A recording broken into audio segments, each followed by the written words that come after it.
It's really perfect because the subject and the theme that we've been exploring for Inhabit has been really perfect to start here at Bundanon. It's really inspired by a lot of the natural environment and how animal species and plant species and even human species kind of adapt to their environment. And when you look at some of the dancers that we're working with for this project, there's really two of them who are instantly, recognisably creatures of adaptation, which is really exciting. Both Dana and Matt. Dana with shortened arms and Matt with very long arms. So we've been playing in the bush and down at the beach and underneath trees and taking walks and being in the rain, and it's just been fantastic. We couldn't have been at a better place with this project, so it's really ideal.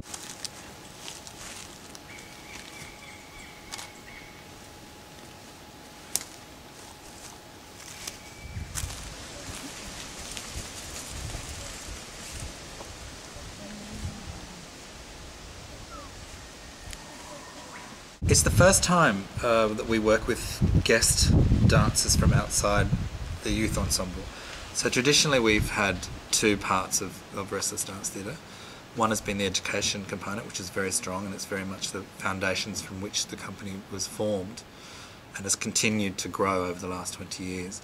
And out of that education project we formed the youth ensemble, which is a group of up to about 20 dancers from 15 to 26. And so what happens then when a dancer reaches that mature age of 26 and invests all those years of training is that there's really not a lot of place for them to go. There aren't any institutional dance courses, tertiary dance courses for people with disability.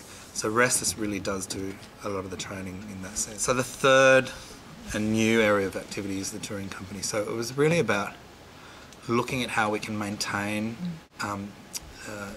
the skills and the amount of investment that we've put into a young emerging disabled dancer and where it is that their careers can go from here. Well, we've been doing so much meditation and just all these really inwardly, almost spiritualistic things we've been doing here. Been doing some fantastic exercises I've really loved where we're blindfolded and we spend up to like half an hour in a blindfold, and that could be in the middle of the woods. The other day we did it at the beach, and sometimes we're in groups and the other members of the group who aren't blindfolded give us things to touch and hold on to, or to smell, or carry us to somewhere else or lead us somewhere. And we just really have to concentrate on the sensations and the smells and the things we're hearing. It's very sensual, it's really fantastic.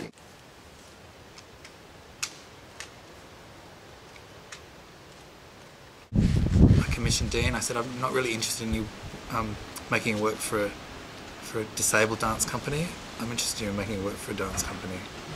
But of course the people that we work with have disabilities, both physical and sensory and learning impairment.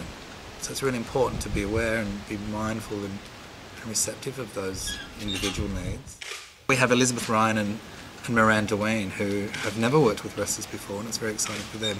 And as much as it is a learning experience for us to invite guest artists to come and work with us, I think it's an incredible amount of learning that they're undertaking as well, and really that kind of day-to-day stuff, like how do I manage this particular situation, whatever it may be, or and usually I think your own judgment is fairly right most of the time.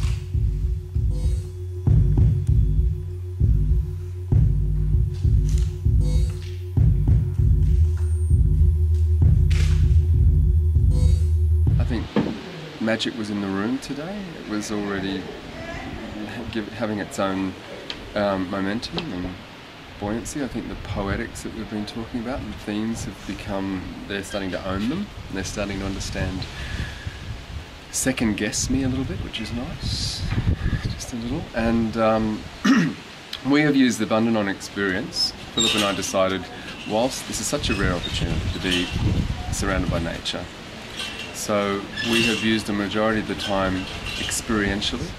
The piece is looking at adaptation, so there is an adaptation happening at every corner.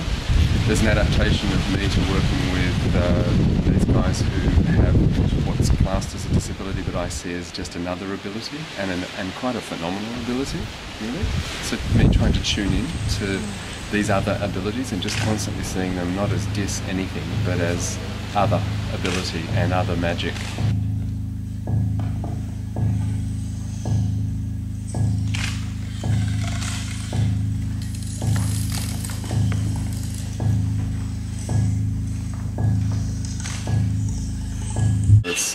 It's a process that takes 3 times longer than I'm used to, and I'm loving that. That is an adaptation in itself for me, choreographically. And it's wonderful, that thing of having to come back and slow down and being assured that everybody is on the same page, or has at least got a sense that we're in the same realm conceptually, and to leave that then behind and just get up and do an exercise that I think is relevant to what we've just talked about. It's when you meet each other halfway. Coming around.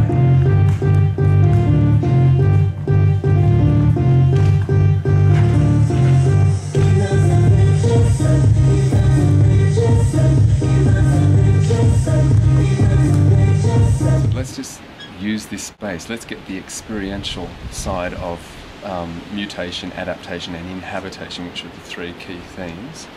And then talking with the 4 Restless people on how they've made daily adaptations or adaptations through their life.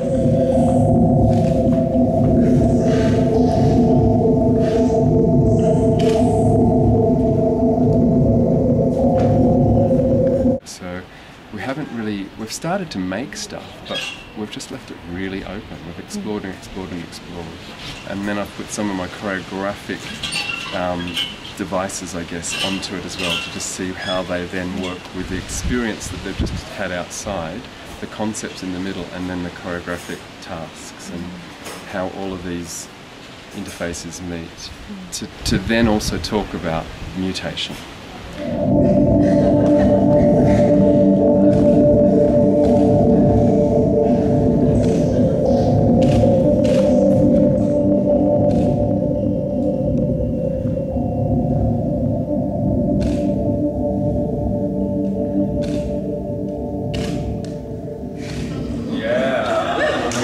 Restless's work is often quite confronting, and especially for people who've not seen any of our work before. I mean, sometimes just to see different performers on stage is confronting enough, but when they're able to be articulate and very eloquent on stage is something that's quite exciting.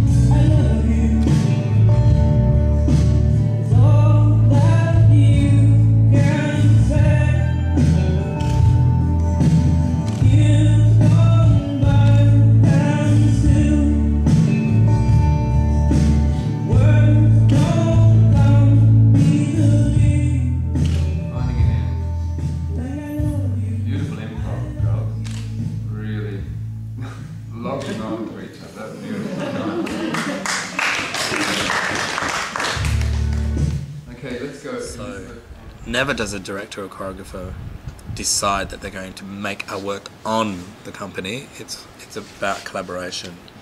So there's never any steps that are made. The steps are always, the movement is always made by the Restless dancers, and it's incredible language. I think when you see it for the first time, and I think you're quite surprised that someone that looks quite different on stage has a very unique language to themselves, and there's not one dancer that is the same. It's not like a ballet company where you've got 40 members in the corps de ballet, you know, they all look like beautiful swans. It's not like that at all. But more and more as we move forward, I think that the dancers are starting to learn about vocabulary, starting to learn how to embody different techniques in their work, and start to be able to use their bodies in different ways. So I think that's really important, that the training is ongoing, and that the experiences that they have are with industry professional people. So it's not fluffy, it's always significant, it's always about, you know, progressing and building and experience and and all those things that really, change people's lives, really.